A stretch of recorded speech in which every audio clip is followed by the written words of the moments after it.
28 wins, 4 defeats, with 19 wins coming by way of knockout. Ladies and gentlemen, please welcome the interim WBO Bantamweight Champion of the World, Daniel Alas Casimero.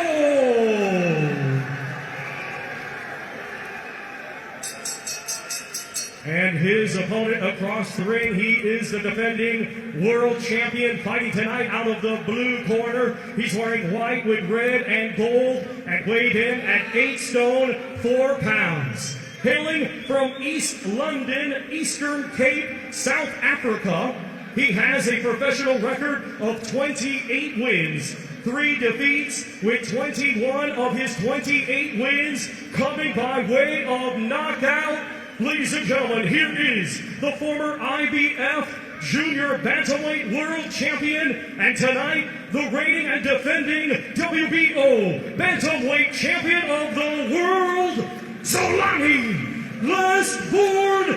He is a banger, and he is most definitely here thinking and believing that he can defeat this brilliant South African. Well, the obvious tactic is to get inside that beautiful long jab there of Tete, which is achievable, but the problem is then you have that uppercut to worry about. When we've seen that, how effective that can be in the past. He takes a little half a step back, Tete, and then whips that uppercut right through the middle. Tete had one win, which came in 11 seconds, the quickest ever in a world title fight. Well, it's not, I suspect that might never be broken. Casimero, who'll be known to British fans as the man who stopped Charlie Edwards in September 3 years ago in an IBF flyweight title defence.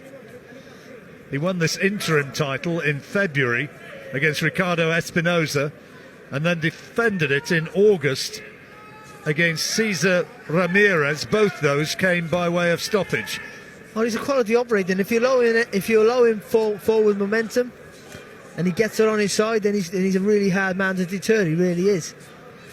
So for Tete, it's just keeping him in his place all the time, pivoting on that front foot, whipping that jab out, not shortening the gap.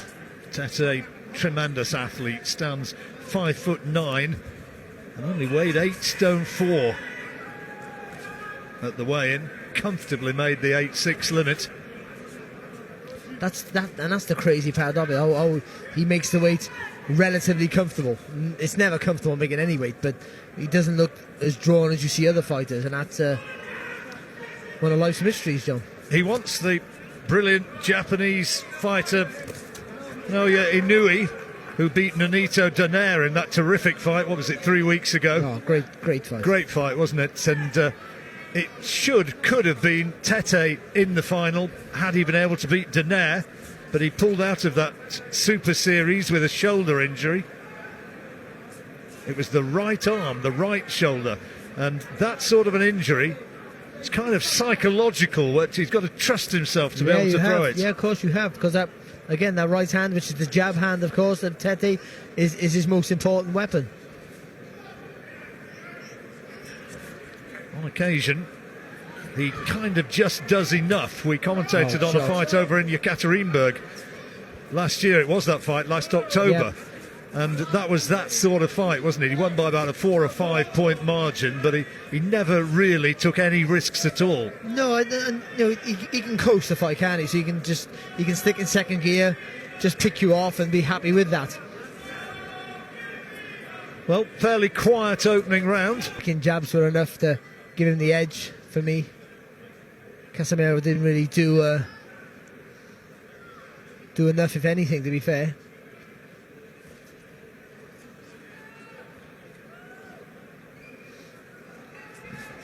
Quiet sort of opener, wasn't it?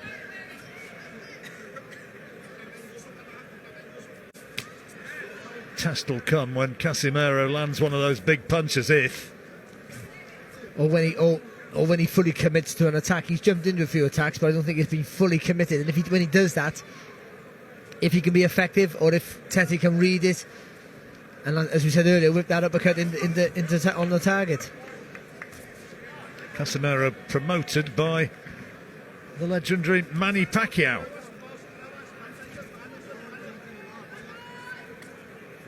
Sean Gibbons representing the little master over here. I think he's the chief executive officer or something of Pacquiao Promotions. Or something. Yeah, well, it's a significant job, you know.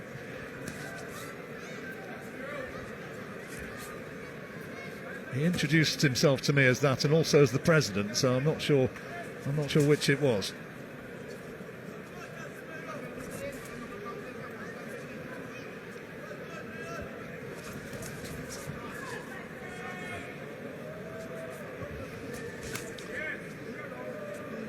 Again, Casimero got too much experience just to rush in because he knows he'll walk onto shots. But also, with him not doing that, means he's not being remotely effective. And even though Tete's not doing enough, he should be doing a lot more without right jab, to be fair. Tete just looks huge in comparison to Casimero. That's an advantage he always has over pretty much every fight that he's faced. Talked about moving up in weights, that might happen at some point. And I guess another option, talked about Inui, but Rigondeaux, the Cuban, is fighting Liborio Solis for the regular WBA title. That's coming up in about 3 weeks. And Tete's talked about fighting Rigondeaux, or as he's correctly pronounced with the Spanish accent, Rigondeaux. And look, two absolute geniuses, but it could also be a stinker of a fight because they might just both be looking at each other. Could be a chess match, daring each other to make the first move, yeah. Which this is a little bit at the moment. Yeah, it is. You know, and again, Casimero trying to attack, but short little right hand there. I thought it was half a head as well.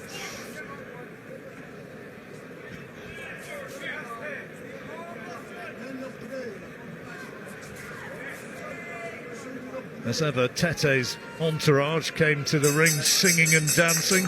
2 rounds gone. How have you scored them both? Yeah, I give them both to Tete, but you know, he's only barely doing enough, John. I just think. Well, it's what we said, isn't it? I mean, this is what he did against Mikhail Aloyan when he fought over in Yekaterinburg in Russia last October. Well, obviously, that's better there for Casimero. Doubling up on the jab. Well, I guess he thinks, you know, it's your move to close the gap, not mine. I'm the taller fighter with the longer reach. I want to keep it long. You got to try and bring it to me.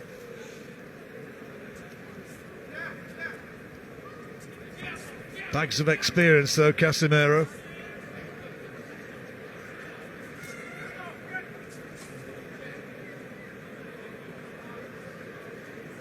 Got a record of 5 wins and 2 defeats in world title fights.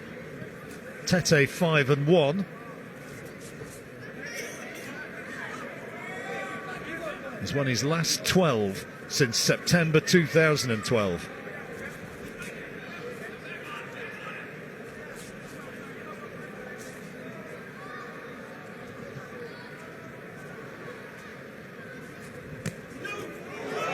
Oh, Casimero got him. He's got him with a butt now. He's given it. He's got him with a body shot, was it? No, it was on the chin. It was a short right hook to the chin. And he's in trouble. It's all over the place. He's in real trouble. Tete's in a lot of trouble. And the referee wants to look at him. He's allowing it to continue. But can Casimero take him out here? It happened so quickly.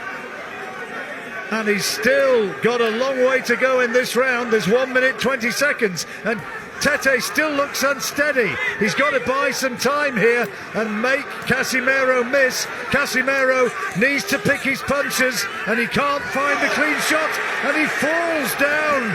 Tete, I don't think there was a punch which put him down. He just collapsed to the canvas. He's not recovered from the first shot. He's not recovered from the first knockdown. I'm sure of it. Referee asking, is he okay? Casimero wants to finish it right here, right now, and finish it he has. The title changes hands in sensational fashion.